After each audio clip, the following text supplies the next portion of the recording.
आप सभी ऑडियंस से मेरी रिक्वेस्ट है कि आपकी तालियां बजती रहनी चाहिए, क्योंकि प्रदेश के मुखिया विष्णुदेव साय ने जिस तरीके से अपना राजनीतिक सफर तय किया है और पिछले 1.5 साल में इस प्रदेश को क्या क्या दिया है, क्या क्या योजनाएं ये लेकर आए हैं, इससे जुड़ी एक ऑडियो विजुअल के माध्यम से हम आपके सामने रखने जा रहे हैं उनकी जर्नी और पिछले 1.5 साल का उनका सफर।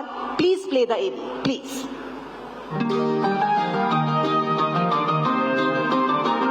13 दिसंबर 2023 को छत्तीसगढ़ के मुख्यमंत्री के तौर पर शपथ लेने वाले विष्णुदेव साय का लक्ष्य बिल्कुल स्पष्ट था। छत्तीसगढ़ का संपूर्ण विकास, लाल आतंक से मुक्ति और छत्तीसगढ़ को देश के प्रगतिशील राज्यों में शामिल करना। छत्तीसगढ़ के विकास में जो एक बहुत बड़ा बाधक यहाँ का नक्सलवाद था, आज माननीय गृह मंत्री जी के मार्गदर्शन और उनकी दृढ़ इच्छा शक्ति के कारण छत्तीसगढ़ में हम लोग शांति व्यवस्था कायम करने में भी सफल हो रहे हैं। यही कारण है कि महज 20 महीने की सरकार में एक के बाद एक कई ऐतिहासिक फैसले लिए गए जो छत्तीसगढ़ के विकास के लिए मील का पत्थर साबित हुए। मुख्यमंत्री विष्णुदेव साय ने ये संदेश भी दिया कि बड़े बड़े बयान न देते हुए धरातल पर काम करते हुए किसी भी प्रदेश को आगे बढ़ाया जा सकता है। इसी की देन है कि जिस बस्तर में गोलियों की गूंज सुनाई देती थी, वहाँ आज अमन और शांति है। जिस छत्तीसगढ़ में घोटाले और भ्रष्टाचार की भरमार थी, वहाँ आज कानून व्यवस्था कायम है। जिस प्रदेश में किसान बदहाल थे, आज उसी प्रदेश में फसलें लहलहा रही हैं। युवा, महिला, किसान और गरीबों के हित में मुख्यमंत्री विष्णुदेव साय ने एक के बाद एक कई ठोस फैसले लिए, जिन्होंने सभी वर्गों को ऊंची उड़ान दी है। हर क्षेत्र में अच्छा काम करना है तो शिक्षा जरूरी है। तो आप सब लोग मतलब जो बच्चे हैं मन लगाकर पढ़ें। आज बहुत सारी सुविधाएं सरकार के तरफ से हैं। इसके साथ ही नक्सलवाद पर तेज प्रहार, नई औद्योगिक नीति, नए रायपुर का विकास, गुड गवर्नेंस और जशपुर का हो रहा तेजी से विकास विष्णु राज में सुशासन का प्रमाण दे रहा है। प्रधानमंत्री नरेंद्र मोदी की गारंटी और मुख्यमंत्री विष्णुदेव साय का विकास वाला विजन छत्तीसगढ़ को अब एक नई दिशा दे रहा है। तभी तो अर्थव्यवस्था से लेकर मूलभूत सुविधाओं तक हर क्षेत्र में छत्तीसगढ़ विकास की नई परिभाषा लिख रहा है।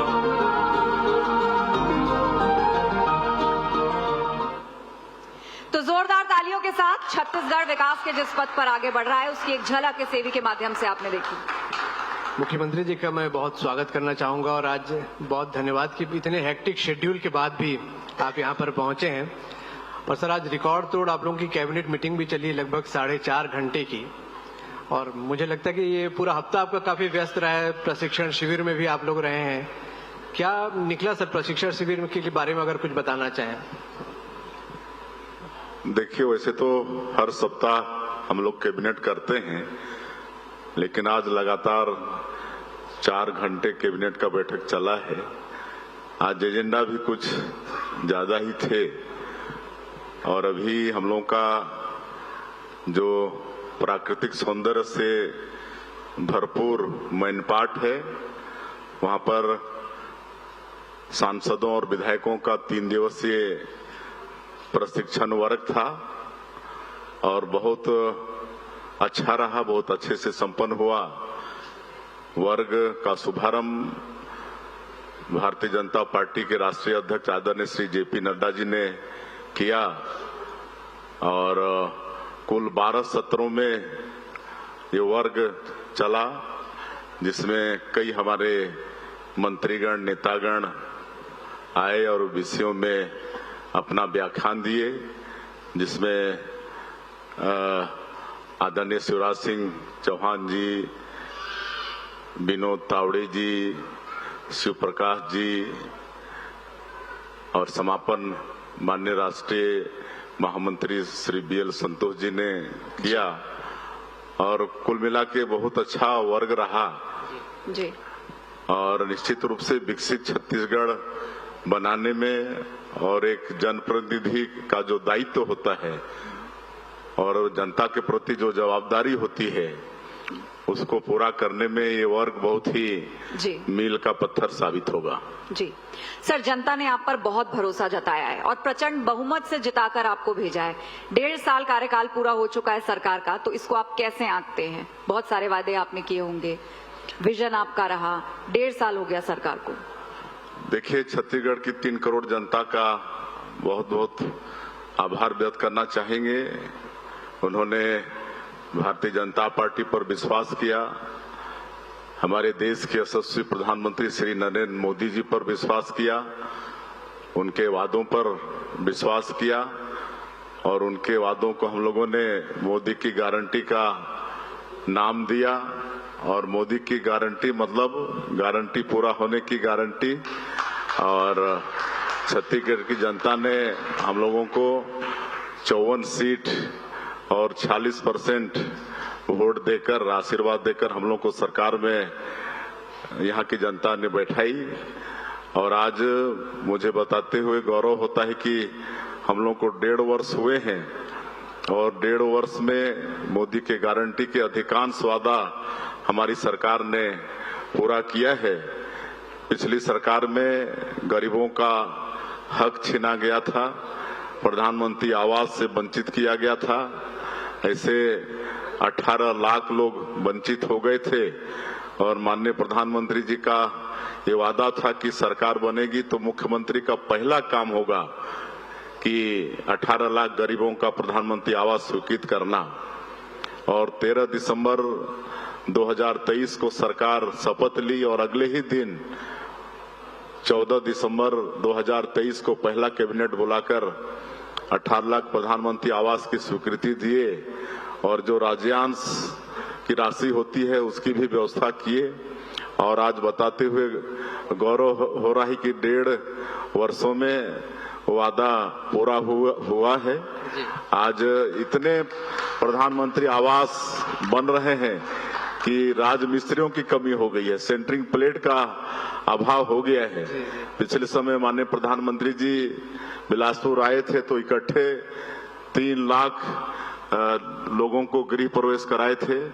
उसके कुछ महीनों बाद हमारे देश के कृषि और पंचायत मंत्री आए थे श्री शिवराज सिंह चौहान, तो 51,000 का एक साथ गृह प्रवेश कराए थे।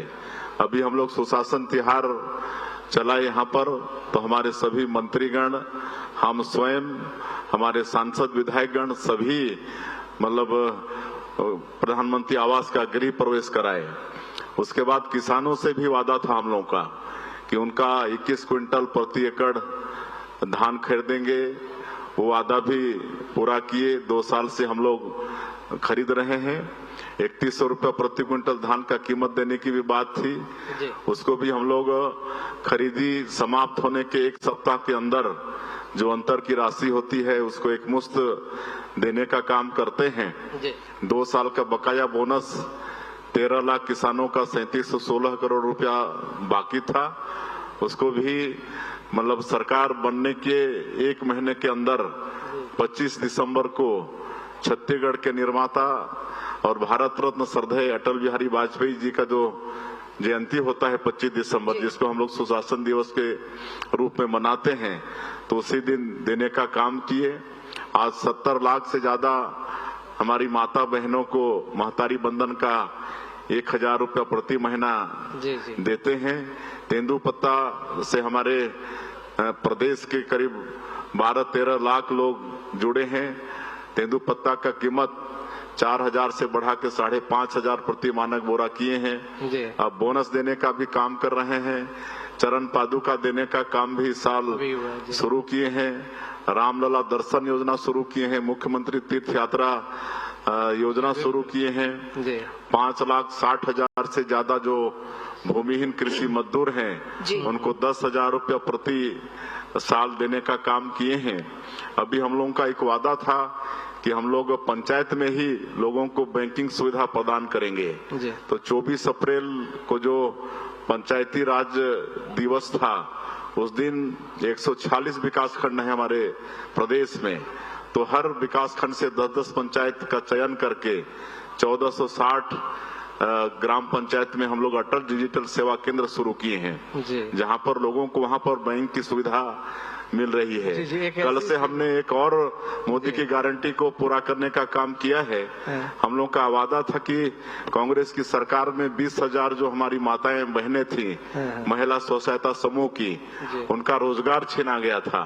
रेडी टू ईट निर्माण करने का और मतलब 20,000 हमारी माताएं बहनें बेरोजगार हो गई थी। कल हमने रायगढ़ जिले में इसकी शुरुआत की है। कल 10 मतलब महिला स्व सहायता समूह की बहनों को अनुबंध पत्र देने का काम किए हैं और फिर से रेडी टू ईट निर्माण का काम हमारी महिला स्व सहायता समूह की बहनों के हाथ में आ गया है। सर बहुत सारे आपके काम हैं, बहुत सारे कामों में सबसे ज्यादा चर्चा जो आप लोगों ने टारगेट दिया है, केंद्रीय गृह मंत्री ने टारगेट दिया है 2026 में नक्सलवाद खत्म। यहाँ पे लगभग बहुत से लोगों ने दावे किए लेकिन ऐसा होता दिखा नहीं। पहली बार हमको लग रहा है कि हाँ ये शायद समय से पहले भी पूरा हो जाए। किस तरीके से पूरा ऑपरेशन चल रहा है, क्या विजन है, क्या बातचीत होती है आपके केंद्रीय गृह मंत्री से? और सर जब ये टारगेट पूरा हो जाएगा उसके बाद का बस्तर कैसा होगा? देखिए, वैसे तो छत्तीसगढ़ प्रदेश बहुत संपन्न प्रदेश है, खनिज संपदा से भरपूर है। 44% भूभाग यहाँ का वनों से आच्छादित है। सैकड़ों तरह के फॉरेस्ट प्रोड्यूस यहाँ पर हैं। यहाँ की मिट्टी भी उपजाऊ है, यहाँ के लोग भी मेहनतकश हैं। लेकिन उसके बाद भी छत्तीसगढ़ में विकास में एक जो बड़ा बाधक था नक्सलवाद, और नक्सलवाद के साथ हमारे जवान, सशस्त्र बल के हमारे जवान 1.5 वर्षों में मजबूती के साथ लड़ाई लड़ रहे हैं। और इसके पीछे डबल इंजन की सरकार का भी उपलब्धि है। और हमारे देश के यशस्वी प्रधानमंत्री और माननीय गृह मंत्री जी ने ठाना है कि 31 मार्च 2026 तक नक्सलवाद पूरे देश से नक्सलवाद को समाप्त करना है। और हमारे माननीय गृह मंत्री जी मतलब 1.5 वर्षों में अनेकों बार छत्तीसगढ़ आए हैं और वो कैंपों में गए हैं, जवानों के बीच में उनसे संवाद किए, उनके साथ भोजन किए हैं। और हम लोग भी मुख्यमंत्री के नाते हमारे यहाँ के प्रदेश के गृह मंत्री भी बराबर उनके संपर्क में रहते हैं। आज वही जवान है जो पिछली सरकार में भी थे, लेकिन चूंकि आज उनका हौसला बढ़ा हुआ है और इसलिए मजबूती के साथ 1.5 वर्षों में लड़े हैं। और जो माओवाद का सबसे बड़ा जो पोलित ब्यूरो का सदस्य बसव राजू था, उसको भी हमारे जवान न्यूट्रलाइज किए हैं। और 1.5 वर्षों में 425 से ज्यादा नक्सलियों को न्यूट्रलाइज किए हैं। सैकड़ों की संख्या में आत्मसमर्पण भी किए हैं, सैकड़ों की संख्या में गिरफ्तारी भी हुई है। हम लोग पुनर्वास भी अच्छा दे रहे हैं जो आत्मसमर्पण कर रहे हैं। तो इसका असर हो रहा है कि हम लोग नक्सलवाद के साथ मजबूती के साथ लड़ रहे हैं और माननीय प्रधानमंत्री और गृह मंत्री जी का संकल्प है वो अवश्य पूरा होगा। इसी पुनर्वास से जुड़ा मेरा एक सवाल है कि जब नक्सलवाद के खिलाफ लड़ाई होती है तो 2 मोर्चों पे होती है। एक तो ये कि पूरा नेटवर्क नेस्तनाबूद कर दिया, उनका हथियार, उनकी फंडिंग, उनका सरेंडर, और दूसरा विचारधारा के लेवल पर कि जब मुख्य धारा में या समाज में उनको लेकर आएंगे तो फिर उनका भविष्य क्या होगा, उनके अवसर क्या होंगे, क्या काम करेंगे वो लोग, कैसे उनका रिहैबिलिटेशन होगा? देखिए, हम लोग नक्सलवाद तो समाप्त करेंगे ही, लेकिन उसके अलावा उस क्षेत्र में जो वर्षों से विकास वहां पर नहीं हुआ है नक्सलवाद के कारण, तो वहां पर हम लोग विकास भी पहुंचाना चाहते हैं। एक नियत नेलानार योजना शुरू किए हैं, ये गोंडी भाषा में है, इसका हिंदी अनुवाद है आपका सुंदर गांव। और लगातार सुरक्षा कैंप खुल रहे हैं। पहले एक सुरक्षा कैंप के 5 किलोमीटर रेडियस में विकास का काम करते थे, लेकिन अब माननीय गृह मंत्री जी ने उसको 10 किलोमीटर कर दिया है। तो आज लगातार कैंप खुल रहे हैं। तो उस जगह में हम लोग नियत नेलानार योजना के माध्यम से सरकार की जो योजनाएं हैं उसको पहुंचा पाने में सफल हो रहे हैं। वहां पर सड़कें बन रही हैं, बिजली पहुंच रही है, घरों में पानी पहुंचा रहे हैं, राशन कार्ड बन रहा है, आयुष्मान कार्ड बन रहा है, राशन पहुंच रहे हैं, स्कूल खोल रहे हैं, अस्पताल खोल रहे हैं। कभी वहां गोलियों की आवाज सुनाई देती थी, आज वहां पर स्कूल की घंटी सुनाई देती है। आज पहली बार चुनाव में वहां के लोग भाग ले पा रहे हैं। तो ये सब जो हम लोग मजबूती के साथ हमारे जवान लड़ रहे हैं, इसका परिणाम है। और एक रोड मैप तैयार किए हैं हम लोग बस्तर के लिए, क्योंकि बस्तर बहुत सुंदर क्षेत्र है। वहां पर वाटरफॉल है, कुटुमसर का गुफा है, अबुझमाड़ जैसा डेंस फॉरेस्ट लंबा चौड़ा जंगल है। तो वहां पर पर्यटन के लिए बहुत संभावना है। एक होम स्टे उधर बहुत पॉपुलर है। एक धुड़मारास गांव है जो कई देशों में अकेला वो गांव है, जिसको मतलब अंतर्राष्ट्रीय पर्यटन संस्थान ने चयन किया है। ये भी छत्तीसगढ़ के लिए सौभाग्य का विषय है। तो पर्यटन को हम लोग बहुत आगे बढ़ाएंगे। पर्यटन को नई उद्योग नीति में हम लोग उद्योग का दर्जा दिए हैं। होम स्टे को भी हम लोग आगे बढ़ा रहे हैं। इसमें सीधे सीधे ग्रामीण लोगों को आर्थिक लाभ मिलता है। टूरिस्ट लोग वहां आकर उनके घरों में रहते हैं, 2-2, 4-4 महीना रहते हैं, उनके साथ खाते हैं, उनके साथ काम करने खेतों में जाते हैं। तो आर्थिक लाभ हमारे लोगों का बहुत होता है। औद्योगिक नीति की बात की आपने, आपकी नई औद्योगिक नीति गुड गवर्नेंस की बड़ी चर्चा होती है, इसको लेके क्या विजन है आपका, थोड़ा बताएंगे। औद्योगिक नीति देखिए, हम लोगों ने औद्योगिक नीति 2024-30 लाया है और ये उद्योग नीति बहुत सोच विचार के उद्यमियों के साथ बैठ के विचार विमर्श करके नई उद्योग नीति लाए हैं। और इसकी सराहना पूरे देश में हो रही है, बल्कि विदेशों में भी हो रही है। अभी करीब 6-7 महीने ही हुए हैं और हम लोग ज्यादा नहीं 4-5 इन्वेस्टर कनेक्ट ही कर पाए हैं। दिल्ली, मुंबई, बेंगलुरु, रायपुर में ही किए हैं, लेकिन अभी तक 5.5 लाख करोड़ से ज्यादा के निवेश प्रस्ताव हम लोगों को प्राप्त हो चुके हैं। और खाली निवेश प्रस्ताव प्राप्त नहीं हुए हैं, बल्कि काम भी शुरू हो गया है। सेमीकंडक्टर चिप्स, उसका भूमि पूजन कर चुके हैं। AI डाटा सेंटर, उसका भूमि पूजन कर चुके हैं।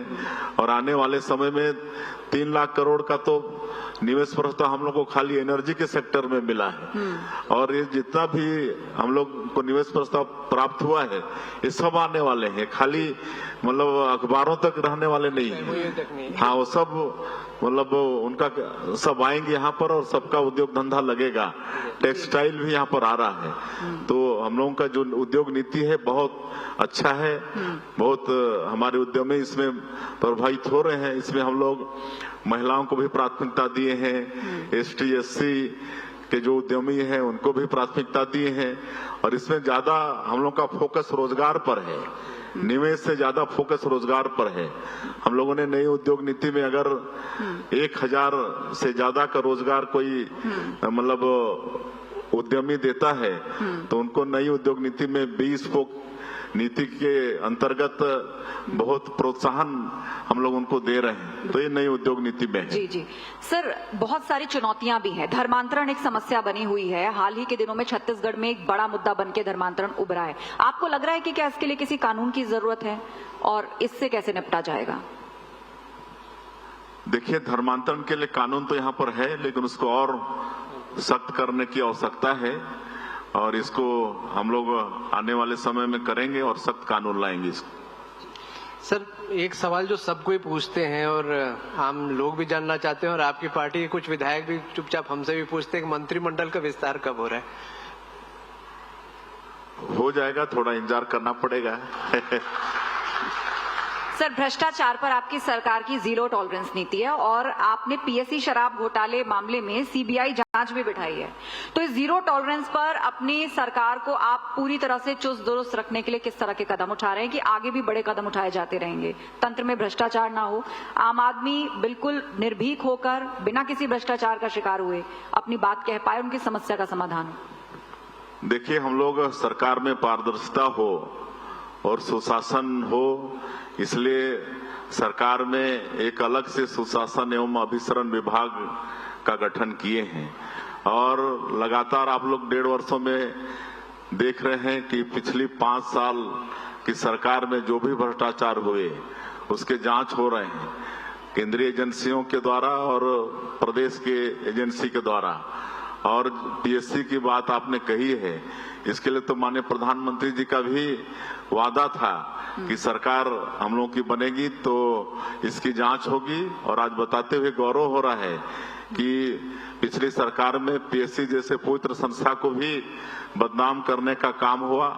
हमारे छत्तीसगढ़ के भविष्य मतलब जो बेटा बेटियों के भविष्य के साथ खिलवाड़ करने का प्रयास हुआ। हम लोग सरकार में आए तो उसकी सीबीआई जांच हो रही है और जो भी उसके मतलब दोषीदार हैं वो दंडित हो रहे हैं। और करप्शन के क्षेत्र में हम लोग 0 टॉलरेंस की नीति अपना रहे हैं। कोई भी यहाँ पर करप्शन करेगा, चाहे वो कितना भी बड़ा आदमी क्यों न हो, वो बचेगा नहीं। सर, विपक्ष बार बार सड़कों पर उतर रहा है। जब से आपकी सरकार आई उसका कहना है काम ठप है या तमाम तरह के आरोप लगा रहा है, न्याय यात्रा निकल रहा है, कभी किसानों की बात कर रहा है। उनके आरोपों का किस तरीके से आप जवाब देना चाहेंगे? बार बार विपक्ष सड़क पर है। अब उनको जनता जवाब दे चुकी है। विधानसभा में बुरी तरह से पराजित हुए हैं, लोकसभा में पराजित हुए हैं, नगरीय निकाय और पंचायती राज में इतनी बुरी तरह से हारे हैं कांग्रेस कि अब इनको वर्षों लगेगा यहाँ पर उठ खड़ा होने में। और अब कांग्रेस पार्टी पूरे देश की जनता से विश्वास खो चुकी है, क्योंकि इनकी कथनी और करनी में जमीन और आसमान का फर्क होता है। अब जनता इनके धोखे को जान चुकी है, अब इनकी बातों पर विश्वास करने वाली नहीं है। सर, जब हम लोग एयरपोर्ट से आ रहे थे यहाँ रायपुर की तरफ, तो हमने भी एक नवा रायपुर की झलक देखी जो आपके विजन में काफी ऊपर है। तो इसके बारे में बताइए, आप लोग भी यहाँ पर शिफ्ट हो रहे हैं, इस पर आपका काफी बड़ा फोकस है, तो कैसा दिखेगा नवा रायपुर और इसमें क्या खास होगा? विजन क्या है इसकी? नया रायपुर एक बहुत सुंदर शहर बनेगा। पहले चंडीगढ़ वगैरह की बात करते थे, लेकिन हमको पूरा भरोसा है कि हमारा नया रायपुर चंडीगढ़ से भी ज्यादा अच्छा सुंदर शहर बनेगा और उस दिशा में हमारी सरकार काम कर रही है। थोड़ा समय जरूर लग रहा है, लेकिन बहुत सुंदर मतलब जो भी सुविधा होगा उससे युक्त हमारा इस शहर होगा। सर, एक बात चलती है यहाँ पर, साय साय काम कर रही है साय सरकार। साय साय शब्द पहले विपक्ष ने इस्तेमाल किया था आपके लिए कि सब कुछ साय साय है, उसे ही आपने पकड़ लिया और एक पॉजिटिव मोड़ दे दिया। ये कैसा था? हाँ, वो साय साय के चल चुका है पूरे प्रदेश में। हम जहां भी जाते हैं हमको देखते के साथ लोग साय साय बोलना शुरू करते हैं। और जिस तरह से 1.5 वर्षों में हम लोगों ने काम किया है, मतलब हमारे क्षेत्र में साय साय मतलब जल्दी जल्दी, तो 1.5 वर्षों में हम लोग मोदी की गारंटी के इतने काम पूरे किए हैं कि कोई भी कह सकता है कि इतनी तेजी से काम करना किसी भी सरकार के बूते की बात नहीं है, लेकिन उसको हम लोग छत्तीसगढ़ की 3 करोड़ जनता के आशीर्वाद से करके दिखाए। सर, वैसे तो आप बहुत शांत और सरल सीएम के तौर पर जाने जाते हैं, देश भर में जो चर्चा होती है, लेकिन हाल ही में जब आप सुशासन तिहार के लिए निकले तो आपने कई बड़ी कार्रवाइयां की और बहुत सारे नोटिसेस आपने जारी कर दिए। तो अब लोग जानना चाहते हैं कि हमारे मुख्यमंत्री शांत हैं या कड़े तेवर वाले? देखिए, भगवान हमको स्वभाव से ही विनम्र बनाया है और हम विनम्रता स्वर्गीय श्री दिलीप सिंह जूदेव जी से भी सीखे हैं। स्वर्गीय दिलीप सिंह जूदेव जी जसपुर रियासत होता था, वहां के राज परिवार से थे और 3 बार राज्यसभा के सांसद और 2 बार लोकसभा के सांसद थे। श्रद्धेय अटल बिहारी वाजपेयी जी की सरकार में राज्यमंत्री के रूप में काम किए और वो हमारे आदर्श थे, राजनीतिक गुरु थे और 25 वर्षों तक हमने उनके साथ काम किया। तो उनको हम 25 साल में एक भी दिन, चाहे एक भी मिनट उनको नाराज होते नहीं देखा, किसी के ऊपर किसी को कड़े शब्दों में बोलते नहीं देखा। तो उनसे हमने बहुत कुछ सीखी। लेकिन जहां तक निर्णय लेने की बात है, उसमें बहुत कड़ाई से निर्णय लेते हैं, क्योंकि 3 करोड़ जनता का आशीर्वाद है। 3 करोड़ जनता ने विश्वास करके हमको और हमारी पार्टी को यहाँ पर बैठाया है, तो उनके भलाई में किसी तरह के भी कोताही बर्दाश्त नहीं होगी, और भी इससे कड़े फैसले लेने पड़ेंगे तब भी हम लेंगे। जी, आपने वो लिए भी हैं। कल एक साथ 22 लोगों को आपने सस्पेंड भी किया आबकारी उसमें। तो आपके इस पूरे काम में बहुत तेजी के साथ जो हो रहा है, डबल इंजन की भी बात आती है, केंद्र का बड़ा सहयोग है। हम देखते हैं जब भी आप मोदी जी या अमित शाह जी के पास जाते हैं, बहुत सकारात्मक रुख होता है उनका, और आप कुछ न कुछ ले ही आते हैं।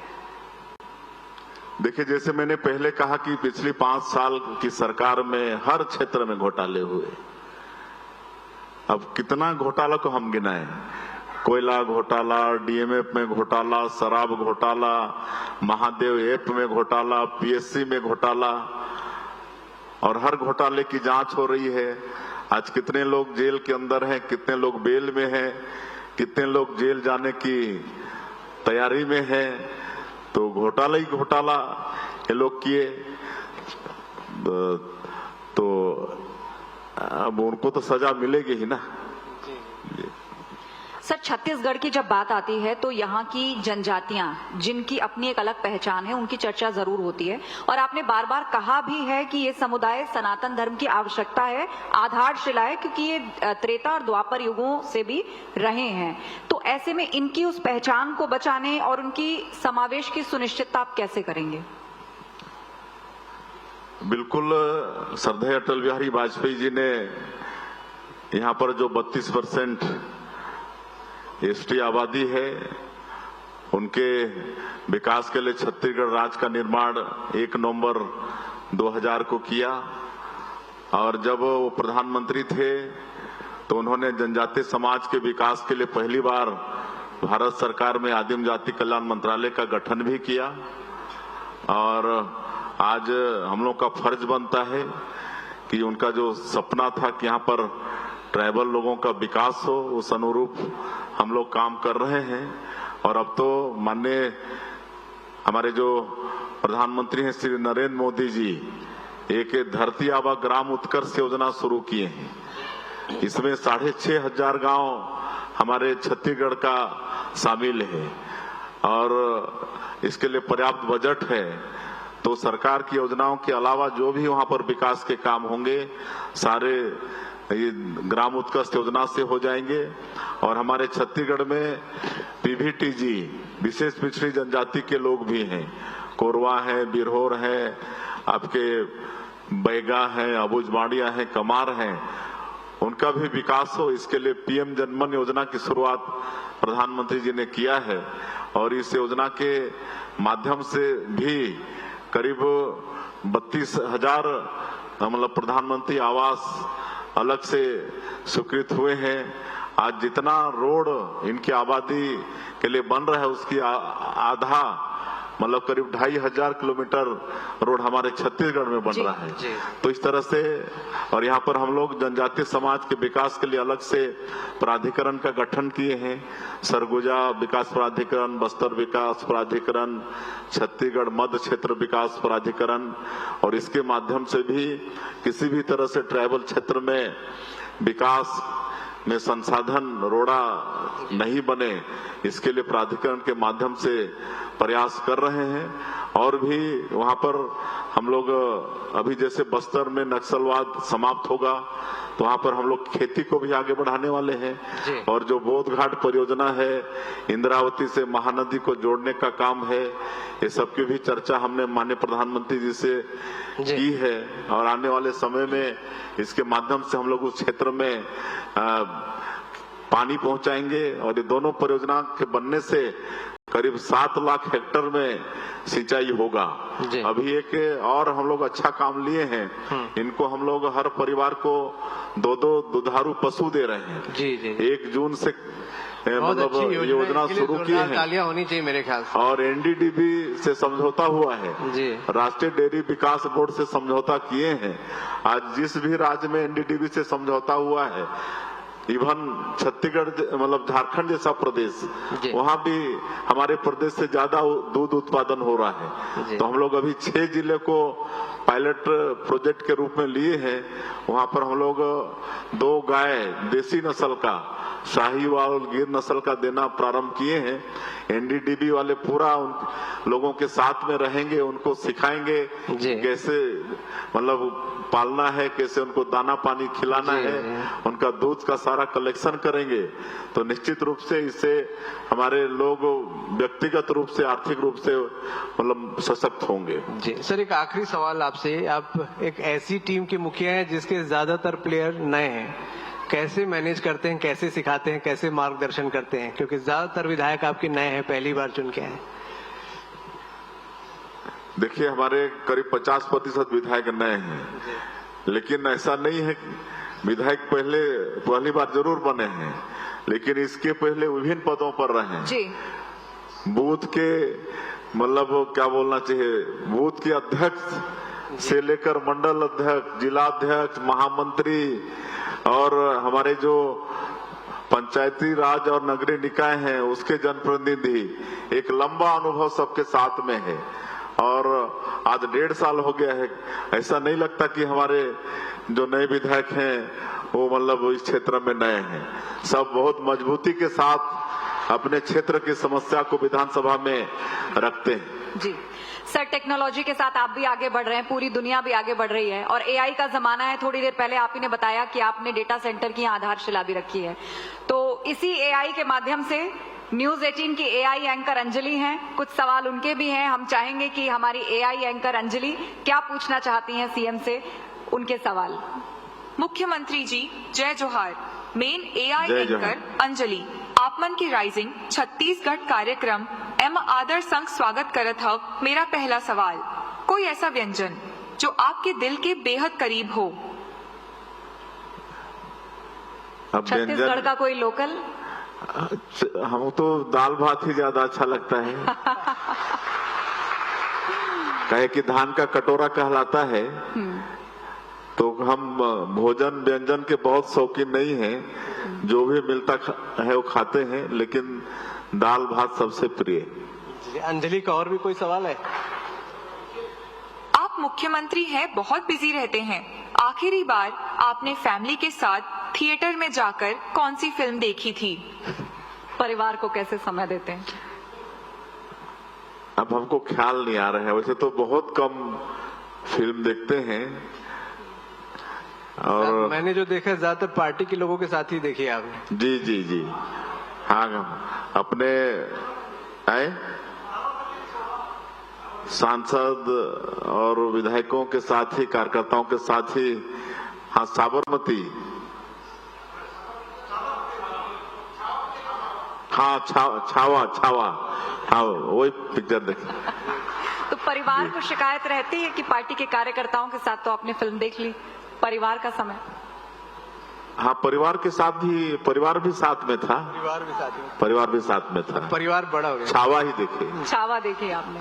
एक और सवाल है, एआई अंजलि क्या पूछ रही हैं? जब भी आपको छुट्टी मिलती है तो आप किस जगह जाना सबसे ज्यादा पसंद करते हैं? देखिए, हम कभी छुट्टी आज तक लिए नहीं है। 35 साल हो गया है, कभी हम छुट्टी लिए नहीं है।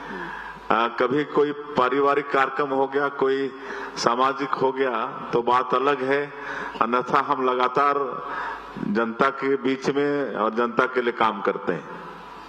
अंजलि, और कोई सवाल है तो आप जल्दी से पूछ लें।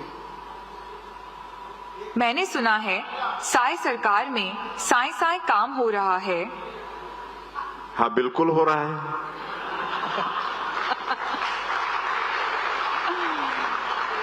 अंजलि, कुछ और पूछना चाहेंगी आप सीएम से? छात्र जीवन या अपने राजनीतिक जीवन की कोई ऐसी याद जो आज भी आपके याद हो? अब देखिए, एक तो हम पहली बार 90 में जब विधायक का हमको प्रत्याशी बनाया गया तो उस समय कार्यकर्ता सम्मेलन होता था और हम लोग का जसपुर जिला भी नहीं बना था, रायगढ़ जिला, तो वहां सम्मेलन में आए थे। तो उस दिन हमारा जूता चोरी हो गया था। और कार्यक्रम के बाद हमारे जो बड़े नेता थे, स्वर्गीय लखीराम अग्रवाल जी, स्वर्गीय दिलीप सिंह जूदेव जी, एक जयदयाल जी बेरीवाल होते थे, उनके घर में बैठते थे।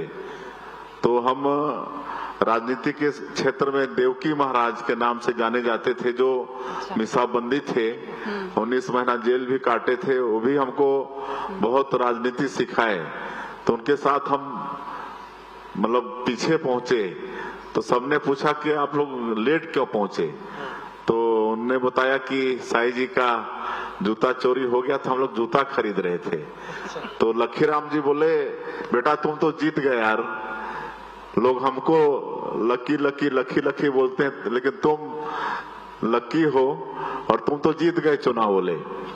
और ऐसा हुआ था उस समय कि अविभाजित मध्य प्रदेश में 320 विधानसभा सीट होता था जी, जिसमें तबकरा, जहां से मैं प्रत्याशी था, वहां पर कांग्रेस को सिंबल अलॉट नहीं हुआ।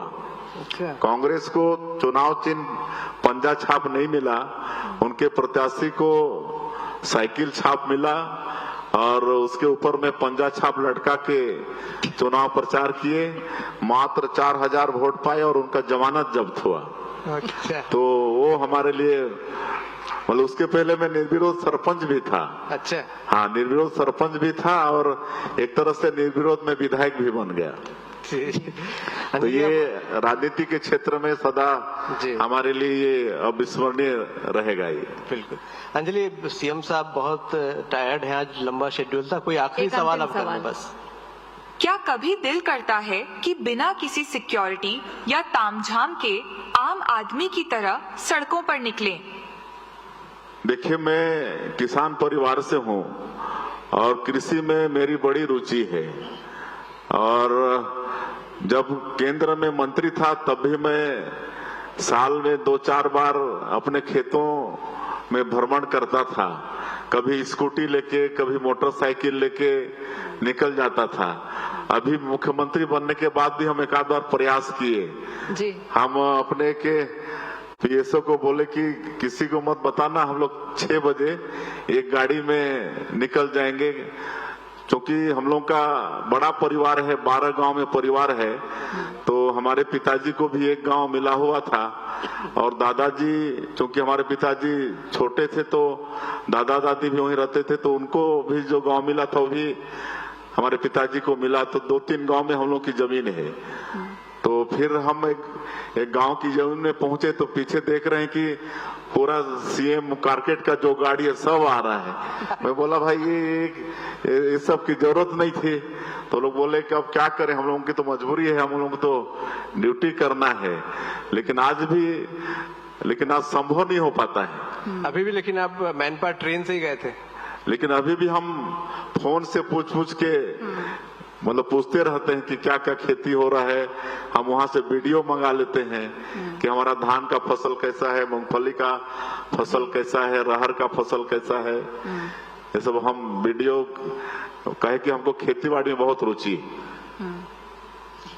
बिल्कुल मुख्यमंत्री जी, बहुत शुक्रिया आपका, बहुत समय आपने हमें दिया, बहुत अच्छे जवाब भी दिए। और मुझे लगता है कि प्रदेश की जनता को, देश की जनता को एक मैसेज भी जाता है जब आप बताते हैं कि किस तरीके से छत्तीसगढ़ में काम हो रहा है और कितनी सफलता सरकार की प्राप्त। बिल्कुल, बहुत धन्यवाद सर। लेकिन मेरा अनुरोध है कुछ क्षण आप मंच पर बने रहें। हमारे मैनेजिंग एडिटर रमेश देवगन जी, उनके भी कुछ सवाल हैं, मैं उन्हें मंच पर आमंत्रित करना चाहूंगी कि वो मंच पर आए। जी मुख्यमंत्री जी नमस्कार। सबसे पहले तो न्यूज 18 की तरफ से आपका बहुत बहुत आभार, आपने हमें इतना समय दिया। लेकिन अभी आप स्कूटी की बात कर रहे थे तो 2 सवाल मेरे हैं कि वो स्कूटी तेज चलाते थे या धीरे से चलाते थे आप? अब खेत देखने जा रहे हैं तो कहीं तेज भी चलाते थे, कहीं धीरे भी चलाते थे। जी जी डिप्टी सीएम कुछ कह रहे हैं, आप क्या कह रहे हैं? तो आपको भी पीछे बिठाया है क्या? माइक पहुंचाइए। ये शुरू से आपके पीछे बैठते हैं? साथ में, पीछे नहीं। जी अगला आखिरी सवाल है जब आपको पता लगा कि आप मुख्यमंत्री होने वाले हैं तो पहली अनुभूति क्या हुई? दिल में तो लड्डू फूटा होगा कि मेरा नंबर लग गया। देखिए, एक तो मेरी कभी महत्वाकांक्षा नहीं रही जी, और हम तो बचपन में जब 10 साल के थे तो पिताजी का निधन हो गया था और परिवार में 4 भाइयों में हम बड़े थे और छोटा भाई तो इतना छोटा था, 2 महीने का था जब पिताजी का निधन हुआ जी। और विधवा माँ थी, दादी माँ थी, परिवार में मैं बड़ा था। तो मैं तो कभी सोचा नहीं था, आप मुख्यमंत्री की बात करते, हम तो सरपंच बनने का नहीं सोचे थे। जी जी जी। हम तो ये सोचते थे कि खेती बाड़ी हम करेंगे, भाइयों को पढ़ाएंगे और अपना खेती बाड़ी रहेगा। लेकिन पढ़ाई वढ़ाई पूरी करके जब हम गांव में बैठे तो पंचायत चुनाव चल रहा था संयोग से, तो गांव वाले बोले कि बाबू अब तो आपको गांव में रहना है तो खेती बाड़ी के साथ साथ पंच बन जाओ। तो पहला पंच का चुनाव लड़ा जी और 5 साल पंच रहा। 5 साल बाद जब दूसरा पंचायत का चुनाव आया तो बोले आप सरपंच बनोगे तो निर्विरोध बना देंगे, तो निर्विरोध सरपंच बना दिए। फिर जैसे 6 महीना निर्विरोध सरपंच था तो विधानसभा का चुनाव आ गया, तो लगातार फिर पार्टी का आशीर्वाद मिलते रहा, हमारे वरिष्ठों का आशीर्वाद मिलते रहा। ये तीसरी बार विधायक है, 4 बार मैं रायगढ़ से लगातार सांसद रहा और उसमें भी आशीर्वाद। पहला लोकसभा का चुनाव हम मात्र 5800 से जीते थे और चौथा लोकसभा का चुनाव 2,17,000 से जीते। तो जनता का लगातार आशीर्वाद बढ़ता रहा। तो हम कई बार अलग भी होना चाहे लेकिन अलग हमको होने ही नहीं दिए। अब कहाँ अलग होंगे, अब तो आप मुख्यमंत्री हैं। एक क्योंकि बहुत सारे हमारे साथ प्रतिष्ठित जनता यहाँ बैठी है, हमारे साथ पद्मश्री अवार्डी हैं, राधिका जी हैं, गुरु जी हैं, राधिका खेड़ा बीजेपी की प्रवक्ता है, डिप्टी सीएम साहब बैठे हुए हैं, बाकी बीजेपी के पदाधिकारी बैठे हुए हैं, बीजेपी के मीडिया हेड बैठे हुए हैं। मेरा बिल्कुल संक्षेप में, समय आपका बिल्कुल खत्म हो रहा है, चलते चलते एक सवाल है और एक लाइन में जवाब होगा। कांग्रेस में 3 नेताओं में से कौन सबसे ज्यादा आपको पसंद है? भूपेश बघेल, चरणदास महंत और टीएस सिंहदेव, एक को चुनिए। आखिरी है ये। अब ये प्रश्न बहुत कठिन है, इसका जवाब मैं नहीं दे पाऊंगा। जी जी जी जी, मतलब कोई भी आपको अच्छा नहीं लगता, सब औसत ही हैं। अब अपने लोगों में से चुनने बोलेगा तो, लेकिन अब उनका। चलिए, दोनों डिप्टी सीएम में से बेहतर कौन है? दोनों डिप्टी सीएम में से बेहतर कौन है? दोनों बेहतर है। दोनों बेहतर है। बहुत बहुत शुक्रिया आपका। आस्था, ओवर टू यू। बहुत धन्यवाद सर। और आपसे अनुरोध है कुछ क्षण और मंच पर बने रहे। न्यूज 18 आपका धन्यवाद करना चाहता है और उसके लिए मैं अनुरोध करूंगी अमीश देवगन जी से, वो सीएम सर का सम्मान करें, उनका धन्यवाद करें।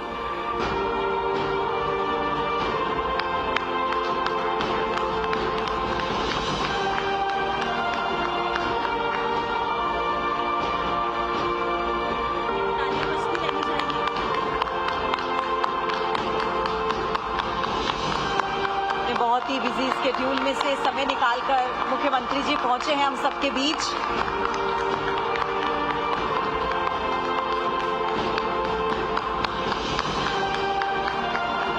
बहुत शुक्रिया सर न्यूज 18 की तरफ से इस खास कार्यक्रम का हिस्सा बनने के लिए और अपना कीमती समय देने के लिए बहुत बहुत धन्यवाद।